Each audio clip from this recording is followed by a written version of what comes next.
చెంది ఈ వైఫల్యాన్ని ఎవడి మీద నెడదాం? జగన్మోహన్ రెడ్డి గారి మీద నెడదామా? ప్రభుత్వం మీద నెడదామా? పోలీస్ యంత్రాంగం మీద నెడదామా అనేటువంటి ఒక నీచమైన ఆలోచన తప్ప మేము ముగ్గురు కలిసినా జనం రావడం లేదు, ఏమిటి కారణమని ఆలోచించుకునే పరిస్థితిలో మీరు లేకపోవడం చాలా దురదృష్టకరమైనటువంటి అంశంగా నేను భావిస్తా ఉన్నాను. దాంతోపాటు ఎక్కడ చూసిన పుస్తకాల మీద జగన్మోహన్ రెడ్డి గారి బొమ్మేనంట. అదేంటి ఇళ్ల పట్టాలు ఇచ్చిన దాని మీద జగన్మోహన్ రెడ్డి గారి బొమ్మేనంట. స్కూల్ బ్యాగుల మీద జగన్మోహన్ రెడ్డి గారి బొమ్మేనంట. అవును, అవి చెరపగలవేమో, కానీ నువ్వేదో అయ్యి చేసి అయ్యేమన్నా చెరిపేస్తావేమో దొంగచాటు వెళ్ళి, కానీ నువ్వు మర్చిపోతున్నావయ్యా Nara Chandrababu Naidu garu. You are a very very senior politician, మేము ఒప్పుకుంటాం. నువ్వు రాజశేఖర రెడ్డి గారితో పాటు రాజకీయాల్లోకి వచ్చినటువంటి వ్యక్తివి, చాలా చూసావు, చాలా చక్రాలు తిప్పానని చెప్పావు. That is all artificial intelligence. అప్పుడు లేకపోయినా ఇది మ్యానిపులేటర్. నీకు ఒక్కటి మనవి చేస్తున్నా, ఈ పుస్తకాల మీద బొమ్మలు చూస్తున్నావు లేదా పట్టాల మీద బొమ్మలు చూస్తున్నావు, మరిచిపోకు. రాజశేఖర రెడ్డి కుమారుడు జగన్మోహన్ రెడ్డి ప్రజల గుండెల్లో బొమ్మ ఉన్నాడయా, పిచ్చోడా, గుర్తుపెట్టుకో. 5 సంవత్సరాల పరిపాలనలో ప్రజలకు మేలు చేసి 30 లక్షల మందికి పట్టాలిచ్చి సంక్షేమ కార్యక్రమాలు నిర్వహించి ప్రజల గుండెల్లో బొమ్మలా నిలిచిపోయినటువంటి వ్యక్తిని చెరపటం నీకు సాధ్యపడిద్దా అని అడుగుతా ఉన్నా. 3 కాదు 3,000,000 మంది ఏకమైన జగన్మోహన్ రెడ్డి గారు ప్రజల గుండెల్లో ఏర్పాటు చేసుకున్నటువంటి చిత్రాన్ని చెరపలేరెవరు. అది నువ్వు చూస్తావు, తొందరలో చూస్తావు. జూన్ 4 కదా, జూన్ 4వ తారీఖున చూస్తావు. ఒక్కసారి ఓపెన్ చేసిన తర్వాత ప్రజలు నొక్కిన ఫ్యాన్ బటన్స్ చూసిన తర్వాత అప్పుడు గుండె ఆగుతుంది. నీకు గుర్తుపెట్టుకోమని మనం చేస్తున్నా. ఎన్ని కుట్రలు కుతంత్రాలు చేసినా, ఎల్లో మీడియా ఉందని రోజు దుష్ప్రచారం చేసినా, జగన్మోహన్ రెడ్డి గారి మీద బుట్టలు బుట్టలుగా బురద జల్లినా, మీ రామోజీరావు లేదా మీ ఆంధ్రజ్యోతి రాధాకృష్ణ, TV5 నాయుడు ఎంతమంది ఎన్ని బురదలు జల్లినా ప్రజల గుండెల్లో ఉన్నటువంటి జగన్మోహన్ రెడ్డి గారి బొమ్మని చెరపటం ఎవడి సాధ్యమో కాదని మనవి చేస్తున్నా. చేతగాని వాళ్ళు చేసే పనులన్నీ చేస్తున్నారు. ఎవడి మీదో నెట్టేసేది, నడవలేక దారి ఒకడన్నా అంటే ఒకడెవడు వెనక. ఆ సామెతిగా నీకు ప్రజలు రాకపోతేను, నీ మైకు పనిచేయకపోతేను ఎవడి మీదో నెట్టేసేయాలనేటువంటి దుర్బుద్ధి వాళ్ళంతా ఆ ఆంధ్రజ్యోతి ఈనాడులో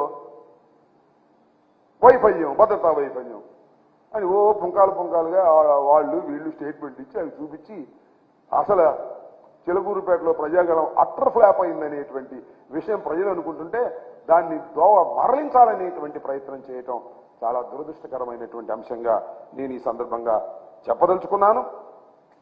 రాబోయే రోజుల్లో కోర్స్ త్వరలోనే ఎన్నికలు జరగబోతున్నాయి, కోడ్ కూడా స్టార్ట్ అయింది. కాబట్టి రాబోయే కాలంలో జరిగేటటువంటి ఈ ఎన్నికల్లో వైఎస్ఆర్ కాంగ్రెస్ పార్టీ అఖండమైన 175 సీట్లు గెలుచుకొని ముందుకు వెళ్తుందని ఈ సందర్భంగా నేను చెప్పదలుచుకున్నాను. మాకేం పని. ఒక విషయం మనం చేస్తున్నా, ప్రతిపక్షాలు నిర్వహిస్తున్నటువంటి సభలపైన కుట్రలు చేయవలసిన అవసరం జగన్మోహన్ రెడ్డి గారికి లేదని మనం చేస్తున్నా. నేను ఒకటే చెప్పదలుచుకున్నా, రాష్ట్ర ప్రజలు చూస్తున్నారు. 4 సిద్ధం సభలను నిర్వహించాం. ఎంత అద్భుతంగా నిర్వహించాము, ఎంత అద్భుతంగా ప్రజలు వచ్చారు, ఎంత అద్భుతంగా ప్రజలు దాన్ని రిసీవ్ చేసుకున్నారో మీ టీవీలోనే చూడమని మనం చేస్తున్నాం. మీకున్నటువంటి టీవీలోనే చూడమని మనం చేస్తున్నాం.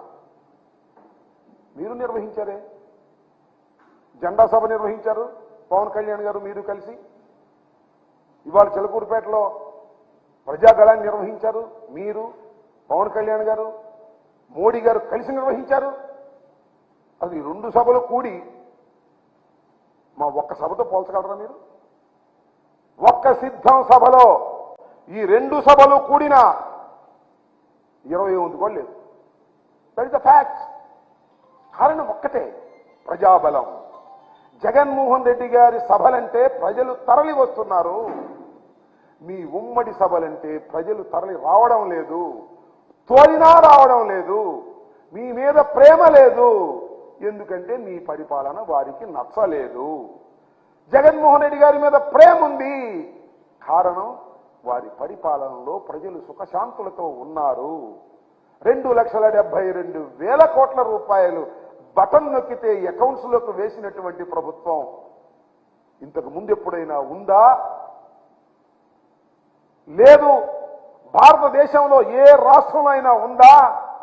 ఒక్క జగన్మోహన్ రెడ్డి గారి ప్రభుత్వం తప్ప. అలాంటి ప్రభుత్వాన్ని ప్రజలు ప్రేమిస్తారు. ఎంత దూరమైనా ఆ ప్రయాణం చేసి ప్రజలు వస్తారు. ఇది సత్యం, ఇది వాస్తవం. ఈ వాస్తవాన్ని గమనించక ఏదో ఆర్టిఫిషియల్ ఇంటెలిజెన్స్ ఏనో, లేకపోతే మీరే వార్తలు రాంచుకుని ఈనాడులోను ఆంధ్రజ్యోతిలోను ఈ పచ్చ మీడియా వార్తలు రాంచుకుని అవి చూసి నిజమని భవించి మీరు పొప్పులో కాలేసుకుంటున్నారు ఆయన. ఇది గమనించాలని కూడా ఈ సందర్భంగా నేను చెప్పదలుచుకున్నాను. ఎస్, అదేగా నేను చెప్పదలుచుకుంది. సభ మొత్తం నిర్వహించింది మీరు. ఎలక్షన్ కోడ్ ఉంది. మైకులు కూడా ప్రభుత్వం అరేంజ్ చేయాలా? లేకపోతే పోలీసు వారు మేము ప్రభుత్వాలు వైఎస్ఆర్ కాంగ్రెస్ పార్టీ వచ్చి మీ మైకులు మేము అరేంజ్ చేయాలా? ఏం చెప్పండి, నాకు అర్థం కాలా. లేకపోతే మేమే మీ జనాన్ని దోలాలా? What it is simple. మీ వైఫల్యాలను